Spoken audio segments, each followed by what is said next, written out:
Doctor Antonio Siriaco Cruz, maestro de la economía en la República Dominicana.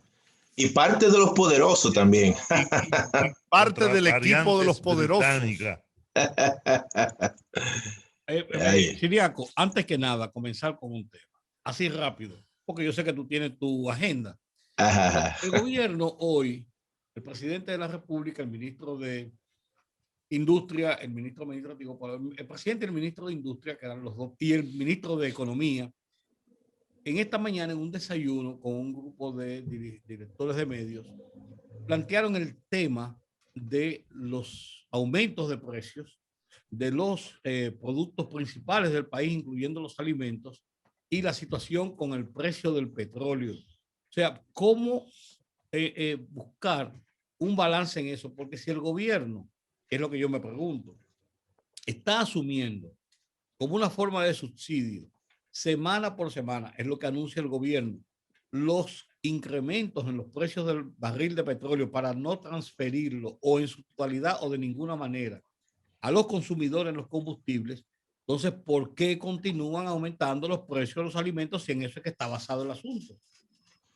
Mira, Rudy, tú sabes que hay situaciones que los países no controlan.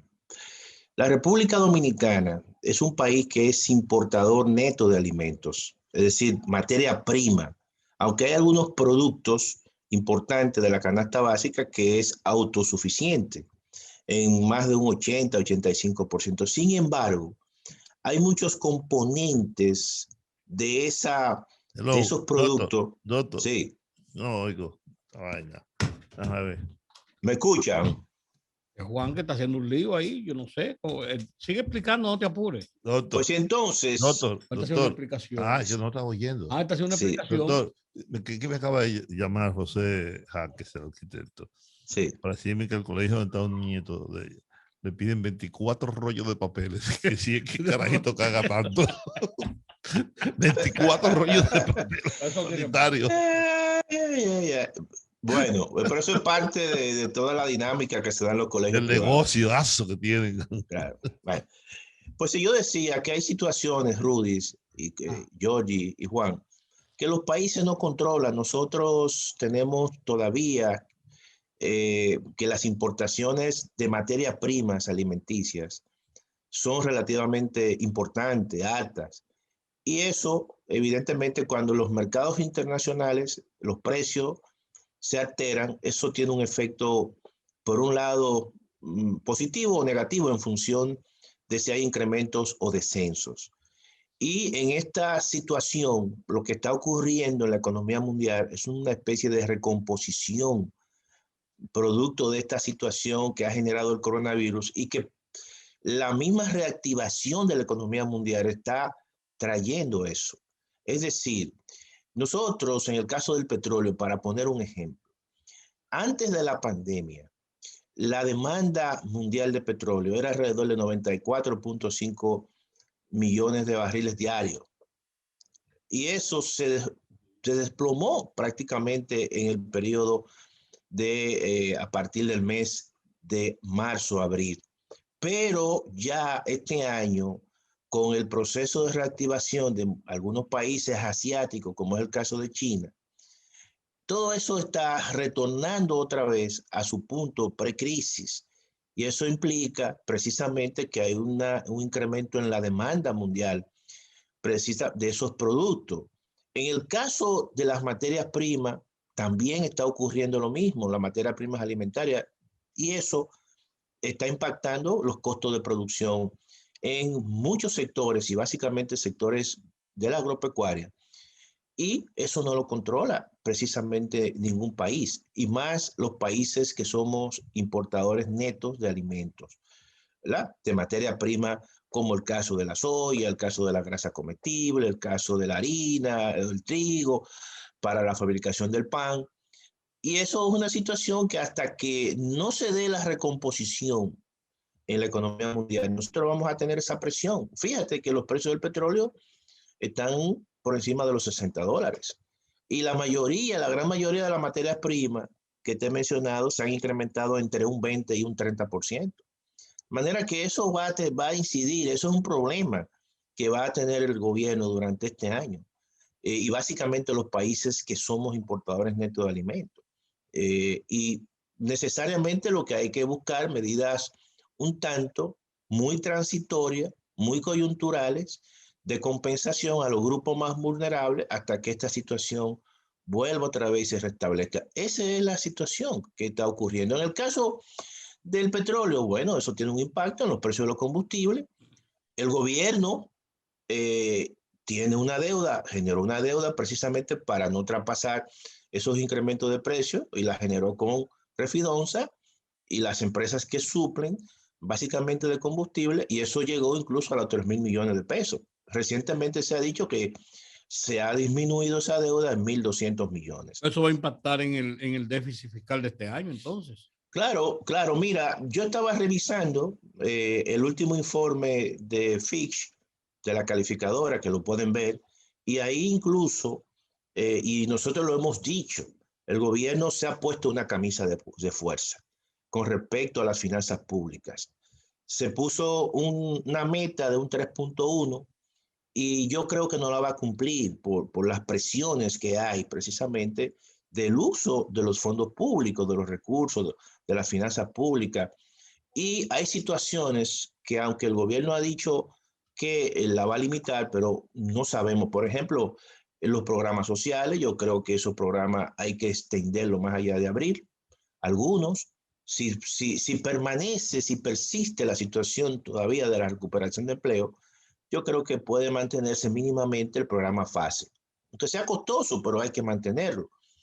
Y, por ejemplo, Fitch, ¿qué dice Fitch? Que el déficit, ellos no creen que va a ser un 3.1, que va a ser alrededor de un 4.7. Es decir, que es algo mucho más realista. Que el gobierno tenga este año un proceso de recuperación, un déficit de un 5% del PIB, no pasa nada, todo lo contrario, eso va a darle mucho más fuerza, vamos a decir, al gasto público, y si ese gasto se traduce en inversión, va a ser mucho mejor para que el gobierno pueda acelerar el proceso de reactivación del crecimiento. Y hay un elemento importante que yo creo que el gobierno hay que darle una buena puntuación, que es en todo el proceso de vacunación, que eso tendrá una repercusión positiva en la reapertura ya definitiva de la economía, de los sectores que básicamente son nocturnos. Y eso también va a incidir en el proceso de recuperación de la economía. Por eso yo entiendo que este año 2021, es una especie de año de transición, es decir, tú pasar de una crisis muy fuerte a un proceso de reactivación de la economía que va lento, pero en marcha, ascendente, acelerado, y si el gobierno pone de su parte en el sentido de que gran parte de ese aumento del déficit mínimo lo destina al gasto de capital, eso le va a dar un impulso mayor a la reactivación de la economía, porque yo creo que hay que reforzar el gasto de capital en esta situación. Aquí, lamentablemente, en los últimos años, el gasto de inversión del gobierno ha estado muy por debajo de lo que realmente debería de estar. Por ejemplo, en economías como la nuestra, en una economía con un proceso importante de crecimiento en los últimos años, tenía que tener un, eh, un porcentaje del gasto de inversión que por lo menos llegara al 5%, al 6% del Producto Interno Bruto. Sin embargo, está alrededor del 2.5%. Y eso, en cierta manera, le quita capacidad al gobierno. ¿Qué se estaba haciendo en los periodos anteriores? Que una parte de ese gasto de inversión se estaba cubriendo con endeudamiento. Claro, el endeudamiento en ese momento de crecimiento, la gente no lo sentía, porque los gobiernos tienen rejuego cuando la economía crece, se genera toda una burbuja, la gente tiene sus empleos, pero cuando viene el proceso de recesión, que la economía cae, que la gente se va al desempleo, y entonces el gobierno prácticamente sus ingresos lo ve que se desploman. Entonces es una situación difícil, que es el momento donde tú tienes que endeudarte, pero como tú vienes de un crecimiento de la deuda, eso te quita capacidad y limita al gobierno precisamente para, en los momentos cuando se requieran, aumentar el nivel de endeudamiento. Doctor. Ya nosotros estamos en una situación donde la deuda pública está prácticamente, este año va a sobrepasar el 70% del PIB. Esa es la realidad. ¿Es acertada las políticas puestas en marcha por el actual gobierno con el propósito de reactivar la economía en los renglones del sector productivo agrícola, el turismo, que es otro factor, las zonas francas y otros renglones de la economía? ¿Es correcta la eficiencia en el gasto también? ¿Son esas medidas correctas en procura de volver a una relativa normalidad y volver a lograr crecimiento económico considerable en el país? Mira, yo creo que, por ejemplo, el esfuerzo que se está haciendo para mejorar la eficiencia del gasto público es correcto, porque lo que el gobierno está haciendo prácticamente es que muchas partidas presupuestarias de baja productividad, por ejemplo, la publicidad, por poner un nombre o cualquier, o la compra de situaciones, por ejemplo, de cumpleaños, ese tipo de cosas. Eso está bien que se controle y que gran parte de esos recursos se dirijan a otras partidas, como el caso de salud, de mucha mayor productividad. Eso es un elemento importante que yo creo que el gobierno envía una buena señal a los mercados internacionales de que de que hace un esfuerzo por mantener una disciplina presupuestaria. Y eso yo creo que es un plus que el gobierno se aporta. Ahora, ¿qué yo creo, por ejemplo? Y yo pienso que en ese sentido tiene que tener mucho cuidado. Hay proyectos importantes que el gobierno está apostando a la alianza público-privada. Yo creo que dentro del punto de vista del diseño, vamos a decir, o del espíritu o de la intención, podría estar bien, pero el tiempo apremia. Y en esos casos, yo creo que el Estado dominicano tiene que poner la primera piedra. Por eso yo creo que hay que aumentar la inversión pública precisamente en aquellos proyectos de altos impactos, de infraestructura, que te aumentan la productividad de la economía y que te incrementen el nivel de empleo. Y por eso, si el gobierno espera que el sector privado en esta situación todavía de cierta reactivación lenta, el sector privado siempre le gusta una certidumbre, ¿no? Y muchas veces en estos tiempos así es el Estado que tiene que, como dicen, tirar la primera piedra o dar el primer picazo. Entonces, con esa parte, yo creo que el gobierno podría perder tiempo en ese aspecto. En el sector agropecuario, yo pienso que el sector agropecuario ha sido bien tratado. Incluso yo creo que es una prioridad.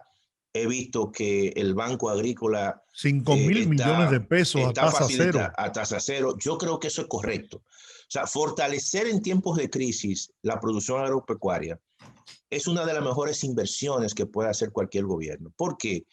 Porque eso, en cierta manera, fortalece los procesos de seguridad alimentaria. Eso aumenta la oferta en una situación y en un tiempo donde hay una presión alcista de algunos productos importantes de primera necesidad y por lo tanto, cuando tú inviertes y acerca un tanto la oferta a una demanda determinada, eso hace que te genere cierto nivel de estabilidad en la producción y en los precios. Yo creo que en ese sentido es un dato importante que el gobierno priorice, como lo está haciendo, como yo lo estoy viendo en los anuncios, tasa cero, al sector agropecuario. Yo creo lo siguiente, mira, muchas veces uno como economista, hacer un análisis durante, y más en un periodo muy atípico, porque señores, estamos hablando de que un gobierno tiene 6 meses, pero 6 meses a partir de una crisis. Y incluso el mismo gobierno anterior también que la sufrió. Entonces, no es tan fácil. O sea, ahora hay un elemento que yo creo que le va a dar un impulso a la economía y por eso es que tenemos que preparar. En el caso de la zona franca, que yo le he mencionado, yo creo que no van a tener ningún problema. En Estados Unidos, el Congreso norteamericano acaba de aprobarle un estímulo, señores, de 1.9 billones de dólares y eso va a generar una demanda importante. Incremento de la demanda. En la República Dominicana de productos que se exportan a ese mercado. Y eso es un buen dato para la República Dominicana porque por cada 1% en que crece la economía norteamericana, nosotros crecemos alrededor del 1.5, 1.6%. Es decir, que el ciclo de la economía dominicana está muy supeditado al ciclo y al comportamiento de la economía norteamericana. Todo lo que ocurre allí, en términos, por ejemplo, de reactivación económica, 2 meses posteriores tiene repercusión en la República Dominicana. Pero también grupos, familias serán apoyadas con un salario mensual de alrededor de $1,400, más $500 si tiene un dependiente que tiene edad por debajo de los 15 años. Entonces, ¿qué significa eso? Que muchos dominicanos que son ciudadanos norteamericanos que reciben ayuda, obviamente van a transformar esas ayudas en remesas. Por lo tanto, es una buena noticia. Bien. Doctor, muchas gracias, como siempre, sus opiniones, sus análisis de gran importancia para el país. Nos vemos la semana próxima. Así es, y cuídense mucho. Y a Rudy no lo vi la semana pasada. Yo estaba aquí.